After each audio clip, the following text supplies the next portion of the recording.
மூணாருக்கு போகிறதுக்கு 3 வழிகள். ஒன்று,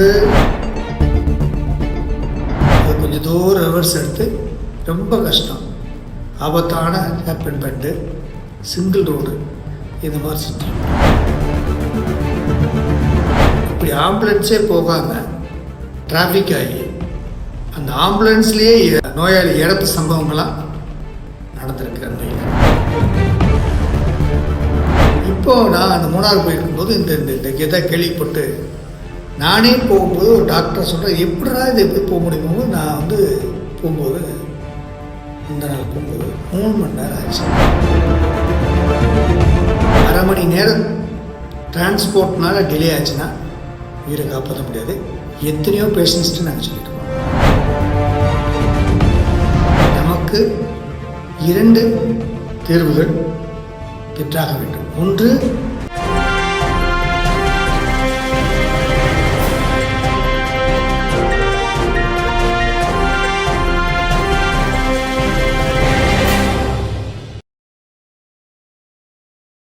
சிசிஎன் மீடியா நேயர்களுக்கு அன்பான வணக்கம். முக்கியமான டாபிக் என்னென்னா, இப்போது ஆஃப் இயர்லி எக்ஸாமினேஷன்ஸ், குழந்தைகள்லாம் கூட்டிகிட்டு ஊருக்கு அல்லது ஹாலிடே ரிசார்ட், ஊட்டி, கொடைக்கானல் அப்படிங்கிற இடத்துக்கெல்லாம் போகிறது வழக்கம். அந்த மாதிரி நீங்கள் மூணாருக்கும் போயிருப்பீங்க. கேரளா மாநிலத்தில் மூணாருக்கும் போயிருப்பீங்க. மூணாருக்கு போகிறதுக்கு 3 வழிகள். ஒன்று, தமிழ்நாட்டிலேருந்து தேனி டு மூணார், அது ஒரு வழி. அப்புறம் உடுமலைப்பேட்டை டு வயா மறையூர் மூணார், அது ஒரு வழி. அப்புறம் கோதமங்கலம் அடிமாலி வழி மூணார். இந்த 3 ரூட்டில் நம்ம மூணாருக்கு போகலாம். உடுமலைப்பேட்டை டு மூணார் வழி போகிறதுல சிங்கிள் ரோடு தான். ஒரு வண்டி போச்சுன்னா அல்லது ஒரு லாரியோ பஸ்ஸோ போச்சுன்னா அதை ஓவர்டேக் பண்ணுறதுக்கு அந்த லாரியோ அந்த பஸ்ஸோ கீழே இறங்கிட்டு தான் அடுத்த வண்டியோ போகும். இதில் இன்னொரு பஸ்ஸும் வந்துச்சுன்னா ரொம்ப சிரமமாக போக முடியாது. அது கொஞ்சம் தூரம் ரிவர்ஸ் எடுத்து ரொம்ப கஷ்டம், ஆபத்தான ஹேப்பன் பண்ணிட்டு சிங்கிள் ரோடு இந்த மாதிரி சுற்று. ஆனால் மூணாரில் லட்சக்கணக்கான பேர் இந்த விடுமுறை நாட்களில் வண்டிகளும் சுற்றுலா பயணிகளும் வருகிறார்கள். பல மாநிலத்திலிருந்து, வட மாநிலம், கர்நாடகா, தமிழ்நாடு, கேரளா, எல்லா மாநிலத்திலிருந்தும் சுற்றுலா பயணிகள் குடும்பமாக அதுவும் அந்த பள்ளி விடுமுறை நாட்களில் வருகிறார்கள். இப்படி இருக்கின்ற இந்த சூழ்நிலையில் உடுமலைப்பேட்டையிலிருந்து மூணாருக்கு இடையில் உள்ள அந்த பகுதியில் நிரந்தரமான வசிக்கக்கூடிய மக்கள் யாருக்காவது உடம்பு சரியில்லை அல்லது ஒரு அவசரம் அல்லது ஒரு ஹார்ட் அட்டாக் இந்த மாதிரி பிரச்சனைகள் வந்துச்சுன்னா இந்த பக்கம் உடுமலைப்பேட்டைக்கு வரணும் ட்ரீட்மெண்ட்டுக்கு, அல்லதுன்னா அந்த பக்கம் அடிமாலிக்கு மூணார் தாண்டி போகணும். ஸோ இந்த மூணாருக்கும் உடுமலைப்பேட்டைக்கு இடையில் உள்ள மக்கள் விடுமுறை நாட்களில் ரொம்ப ரொம்ப ரொம்ப ரொம்ப சிரமப்படுறாங்க. அதிலே குறிப்பாக இப்போ ஒரு ஹார்ட் அட்டாக் ஒரு பேஷண்ட் வந்துருச்சு, உடனே கொண்டு போகணும். ஒரு 3 ஹவர்ஸ்க்குள்ளே கோயம்புத்தூரோ அடிமாலியோ அல்லது தேனிக்கோ கொண்டு போகணுன்னா இந்த மூணார் டு உடுமலைப்பேட்டை ரோட்டில் இந்த விடுமுறை நாட்களில் ஆம்புலன்ஸே போக முடியறதில்ல. இப்படி ஆம்புலன்ஸே போகாமல் டிராஃபிக் ஆகி அந்த ஆம்புலன்ஸ்லேயே நோயாளி இறப்பு சம்பவங்களாம் நடந்திருக்கு அண்மையில். அப்போ நம்ம பார்க்கின்ற போது மருத்துவ ரீதியாக உயிர்காக்கும் அவசர சிகிச்சைக்கு இந்த மாதிரி சுற்றுலாத்தலங்களில் இந்த மாதிரி விடுமுறை நாட்களில் அதிகமான சுற்றுலா பயணிகள், அந்த சர்ஜ் ஆஃப் டூரிஸ்ட் ஒட்டுமொத்தமாக வருகின்ற சமயத்தில் அந்த சிங்கிள் ரோடில் அந்த மலைப்பகுதியில் எப்படி கொண்டு போக முடியும் என்பது உங்கள் எல்லாத்துக்கும் தெரியும். இதை நான் சொல்லித்தான் தெரியணும் அவசியம் கிடையாது. டாக்டராக சொல்கிறேன், மிகவும் துரதிர்ஷ்டவசமானது, நோயாளிக்கு மிகவும் பாதிப்பான அவசர சிகிச்சை செய்ய முடியாத ஒரு நிலைமை உண்டாக்கிறது. அப்போ இதுக்கு என்ன பண்ணணும்? இது 2 ஸ்டேட் இருக்குது, தமிழ்நாடு ஸ்டேட்டும் கேரளா ஸ்டேட்டும் கலந்த ஒரு ஸ்டேட் ஹைவேஸ், இன்டர்ஸ்டேட் ஹைவேஸ்.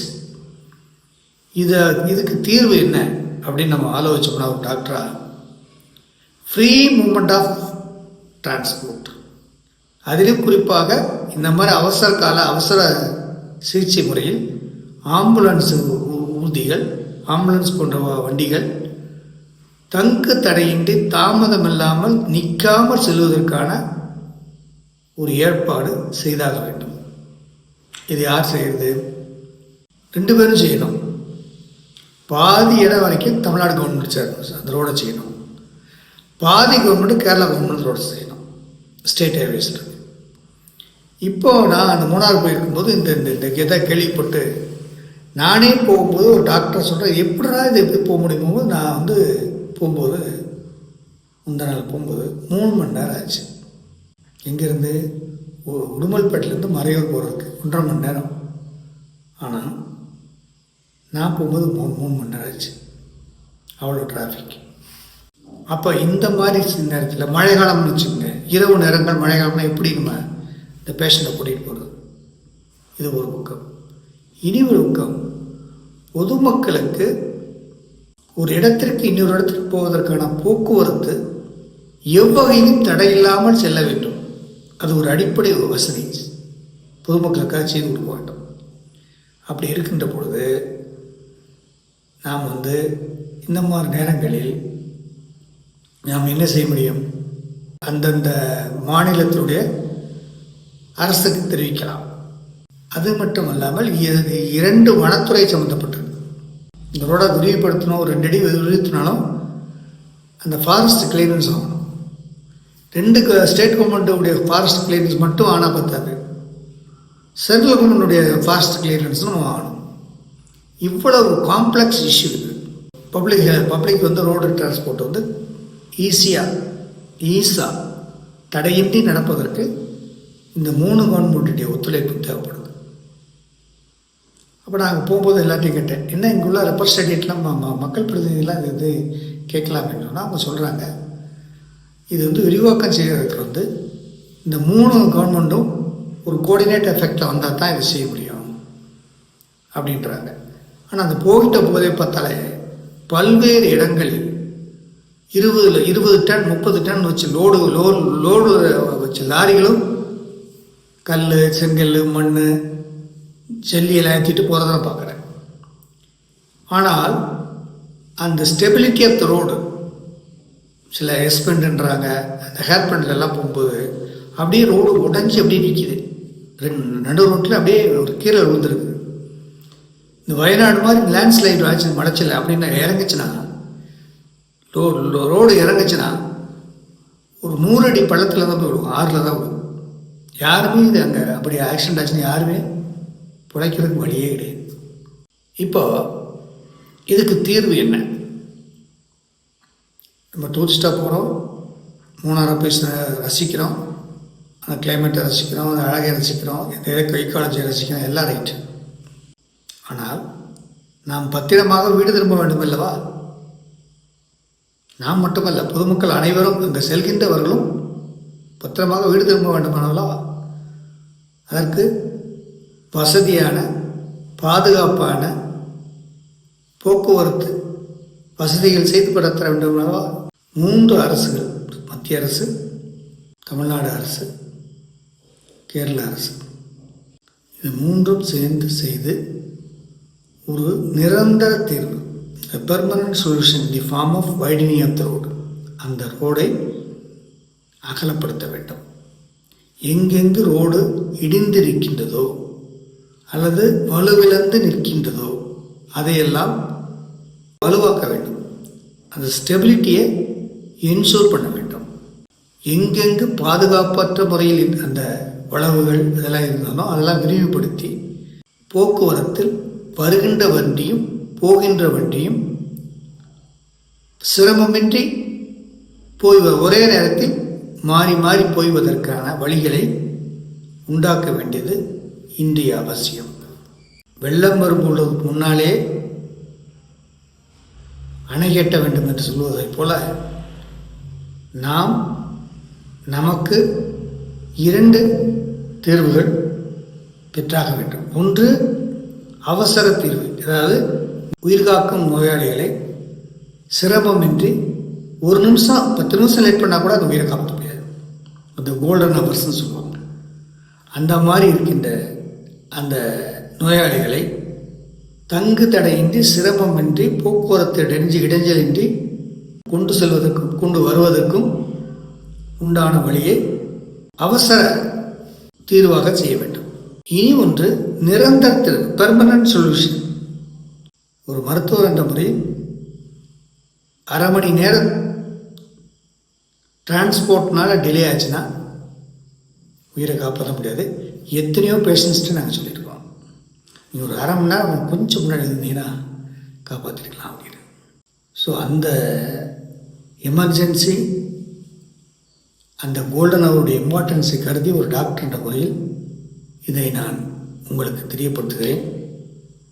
உங்களுக்கு யாராவது அது தெரிந்தால் இதற்கு தீர்வு கிடைக்கும் என்று சொன்னால் அதை செய்தால் சம்பந்தப்பட்ட அதிகாரிகள் இதை கருத்தில் கொண்டு செய்ய வேண்டும் என்பதுதான் பொதுமக்களுடைய எண்ணமும், அதிலும் குறிப்பாக சுற்றுலா பயணிகளுடைய எண்ணமும், அதற்கும் மேலாக அங்கே தங்கியிருக்கக்கூடிய மக்களின் பொது சுகாதாரம், உயிர்காக்கும் சுகாதார தேவையை கருத்தில் கொண்டு இந்த நிரந்தர தீர்வையும் அவசரமான தீர்வையும் மூணார் டு உடுமல்பேட்டை, உடுமலைப்பேட்டை டு மூணார் இந்த ரோடை, இந்த மார்க்கத்தை சரி செய்ய வேண்டும், செப்பனிட வேண்டும் என்பதுதான் இன்றைய நாட்டு நடப்பின் நிகழ்ச்சியில் முக்கியமான ஒரு செய்தியாக நாம் பதிவிடுகிறோம்.